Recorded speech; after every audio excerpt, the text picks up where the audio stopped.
Good afternoon. I'm Jordan Roth, and this is the DALLÄSTHETIC podcast number 42. And I'm here sitting with Adam Palmer. Welcome, Adam. Thanks for having me, Jordan. Appreciate it. Adam is a hell of a good printmaker, I must say. You've got a show coming up at Ro2 Art Saturday, the 18th, for a month. And so I want to talk about your work and your prints and everything. I guess let's start from the beginning. When did you know you were going to be an artist? Well, and I apologize, Jordan, my voice is going to crack. I said I'm 40, but it's going to sound like I'm going through puberty. So I'm going to I lost my voice, try to speak clearly, but I cannot remember a time when I wasn't doing art. I think I was actually blessed. I know we're close in age, that I didn't grow up with the internet. I did grow up in a small town as well. So I had to find ways to entertain myself. I look back at it now, and I'm actually probably more bored living in Fort Worth than I was in Monahans, Texas. Really? Yeah, because I think, like living in Fort Worth, if I'm bored, I say, well, I can go to the mall, or I can go to the Botanic Garden, or there's so many places to eat. I have a lot of family that lives in Fort Worth. And in Monahans, I would have to create my own kind of world to keep me entertained. And a lot of that involved sports like basketball and football. But I remember drawing was the thing that I was instantly good at. Like sports, I really had to work at to be average. Yeah.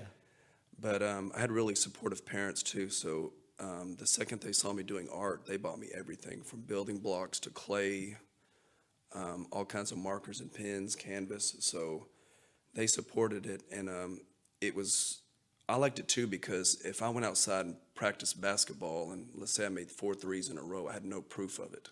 I could tell people about it.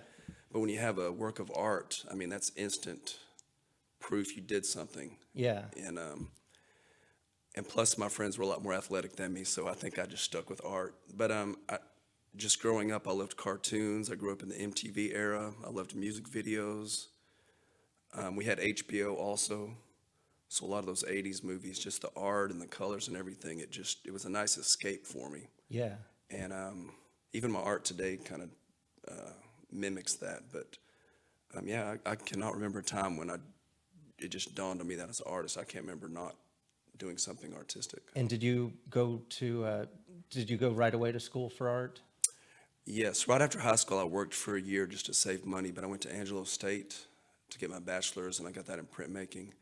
Then I worked for 3 years, saved money, and then went to UNT for my master's in printmaking.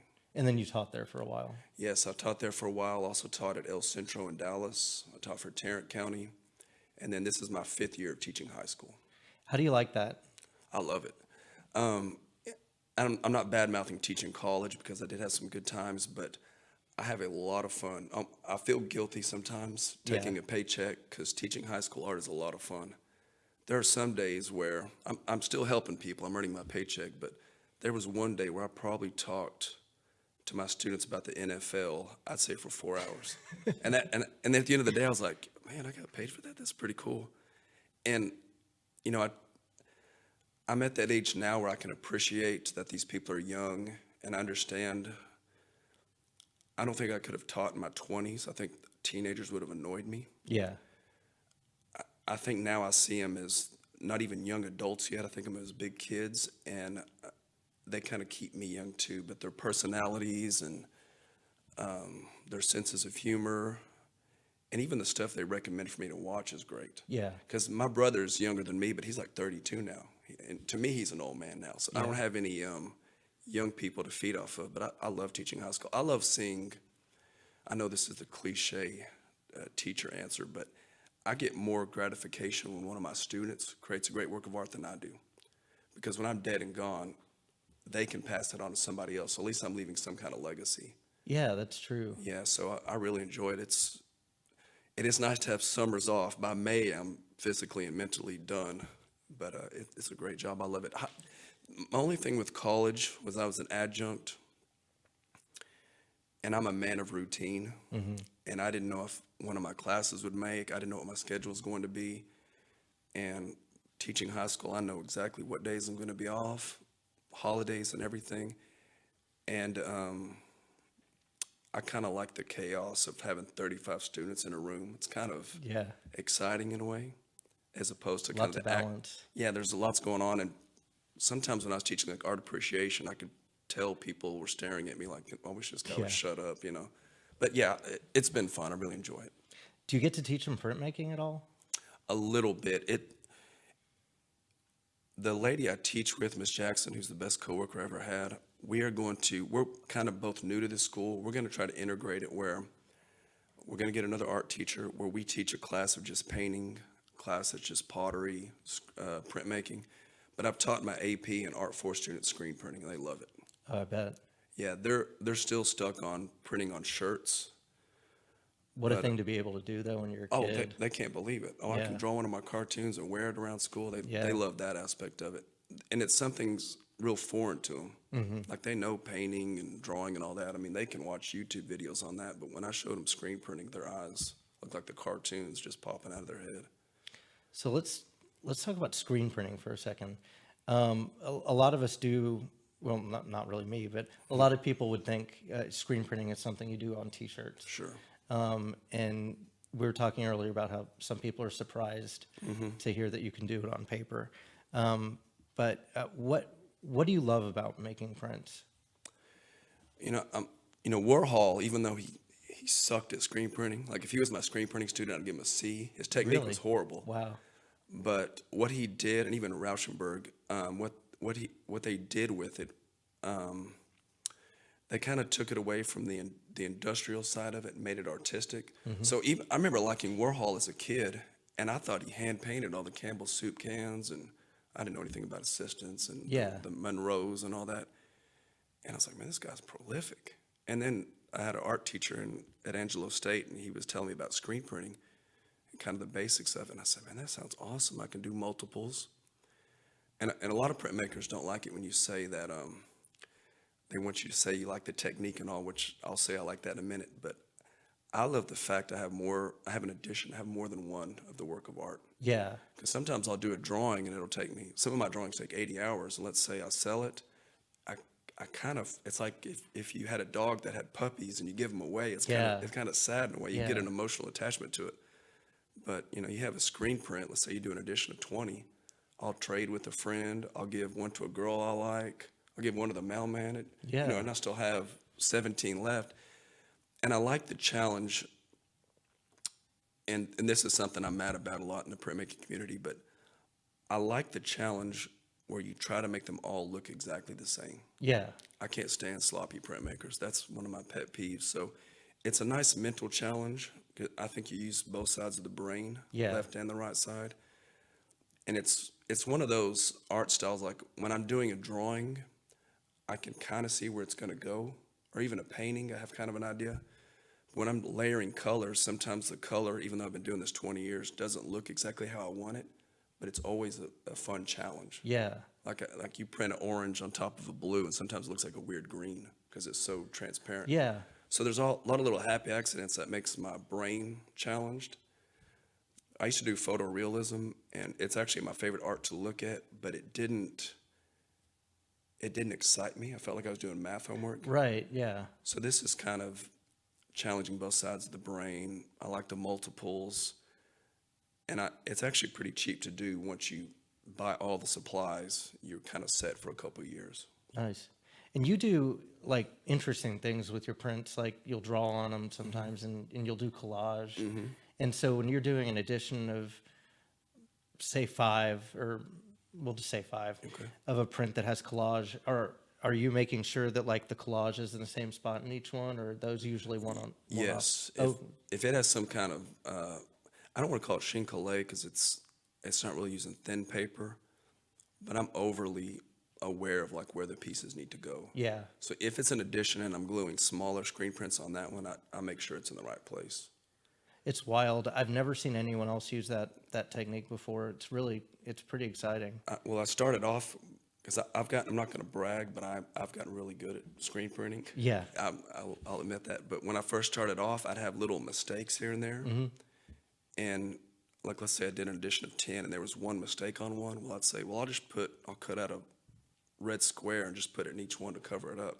Okay. So it was to cover up accidents to begin with. But when I would start to do that, even just the paper being super thin and it's just barely raised off the paper, the viewer can tell it's a little bit Oh, closer. for sure, yeah. So it creates a little bit of depth too. And I try to do that with colors too, to where they're going back and forth to the viewer, because a lot of my earlier screen prints were too flat. Yeah.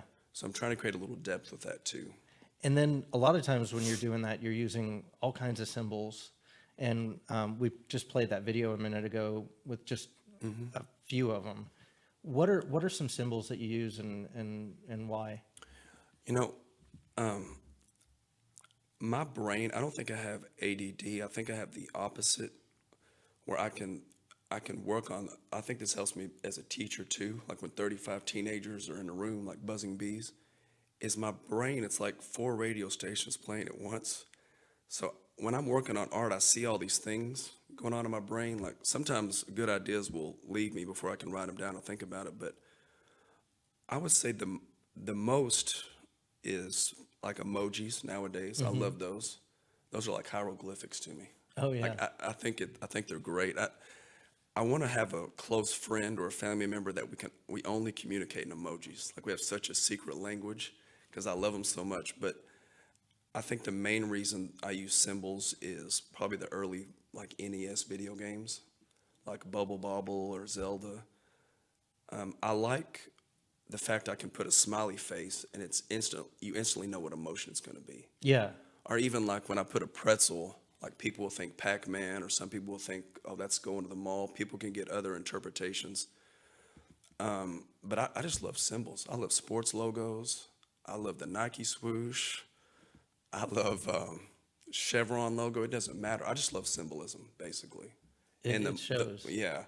And the more I can add to a piece, the more I can build this kind of narrative, a lot of stories going on at the same time. It's kind of interesting what you said about the smiley faces, because you can't like be in a bad mood Yeah. and then look at a row of smiley faces Yeah. and not Yeah. crack a smile. It's like the Have a Nice Day shirt. You can't look at somebody wearing that and go, I hate that guy. Yeah, exactly. Oh, thank you. I will have a nice day. Appreciate that.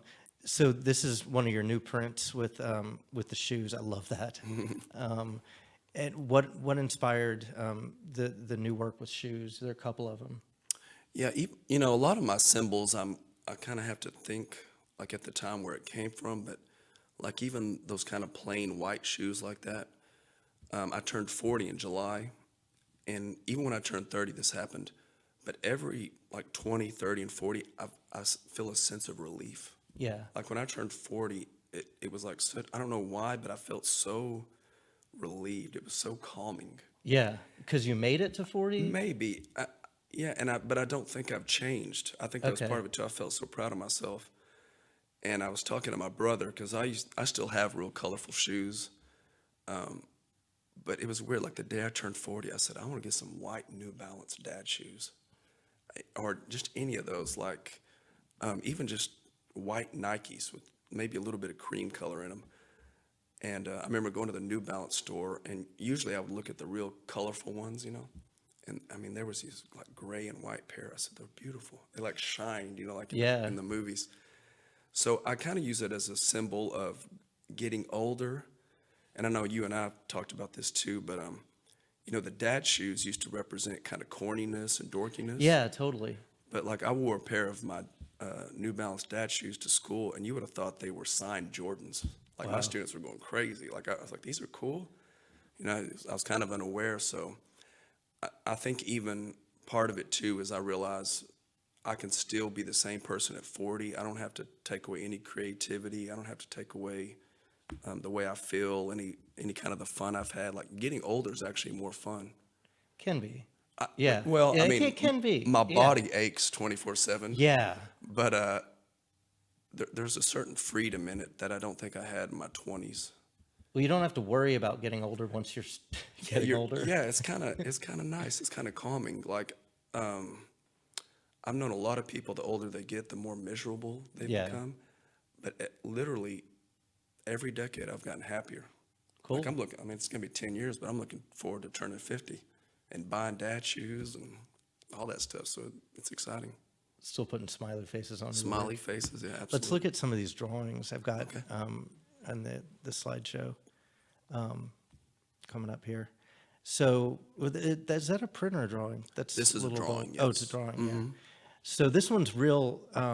It's not as complicated as some of the others, but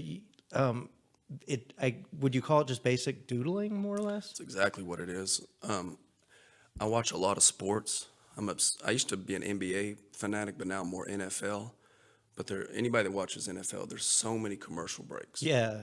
So I mainly just work on these drawings during the commercial breaks. And but it's doodling. I literally have no path for it. I remember when I was young and I would sit down and try to create a great drawing. Like if I thought about it, it never worked out. Yeah. But when I'd be at church and I'd kind of zone out, like I would do the most amazing drawings for me. Oh, cool. I remember the first time I drew Beavis and Butthead perfect was in church. Really? Yeah, I thought a bolt of lightning was going to come and hit me in the church, but yeah, it came out perfect. And it's just the fact I wasn't thinking about it. Some of yours look like these massive, like mountain ranges, or you know, topographical for sure. Mac, I'm going for that. Yeah, yeah. And you just follow them for, you know, as long as you can. And like this one's got a little bit of that, and then there's the last one on this reel is that gray. It ends up looking gray right. from a distance, but Right. it's so dense. Yeah. How long did this one take you? I worked on it on and off over the summer, but I'd say 80 to 100 hours probably. Wow, that's Yeah. unbelievable. Yeah, I'd always like make a new playlist for the day of music, and I would just really like try to, because I like being on social media. I'm not gonna lie, I like being on Instagram and stuff, but I would tell myself, okay, you're not gonna be on your phone. Here's part of that crazy one. Yeah, this one, like drawings like these are also to kind of test. I like the challenge of keeping my hand steady. Yeah.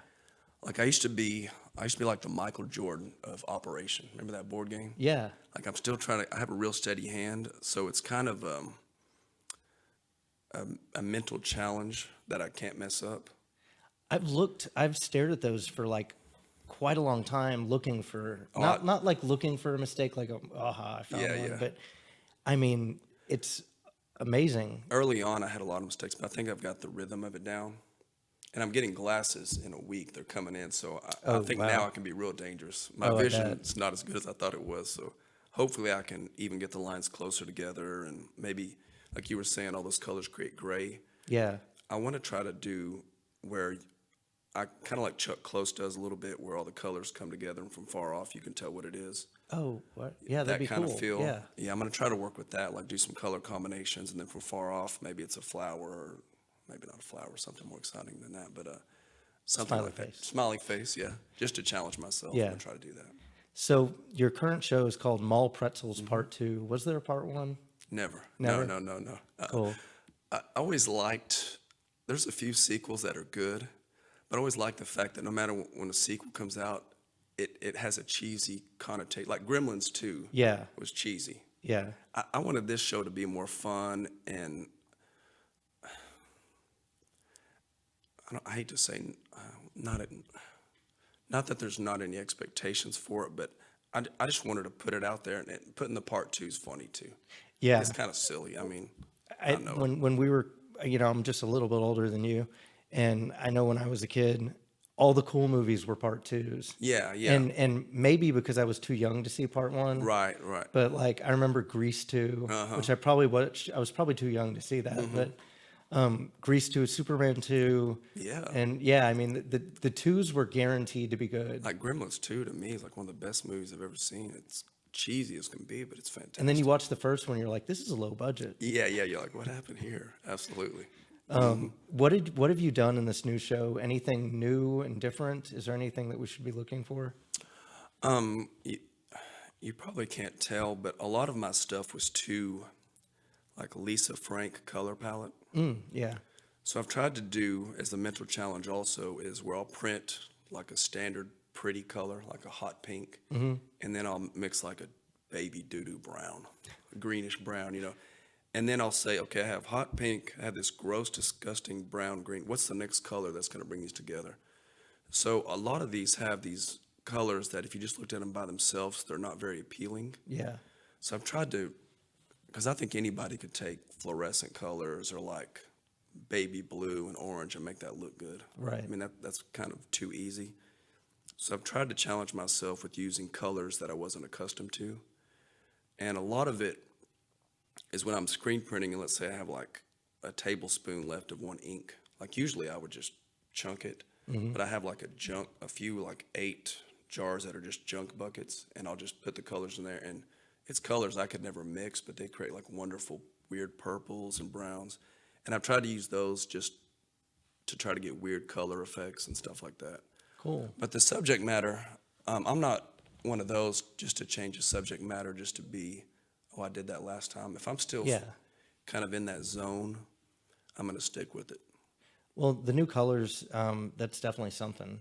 So the show MALLLL PTETZELZ Part 2 is up starting Saturday. And I don't know if we've got more to talk about, do we?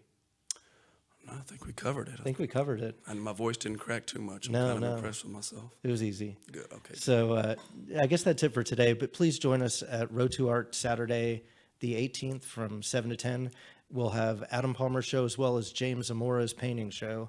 And we were talking about photorealism. James does some pretty amazing photorealism. Yeah, ex-student of mine. And James. an ex-student yeah, of UNT. yours. I That's like so him cool. a lot. He's great. Real happy for So, him. all right. Well, till next time.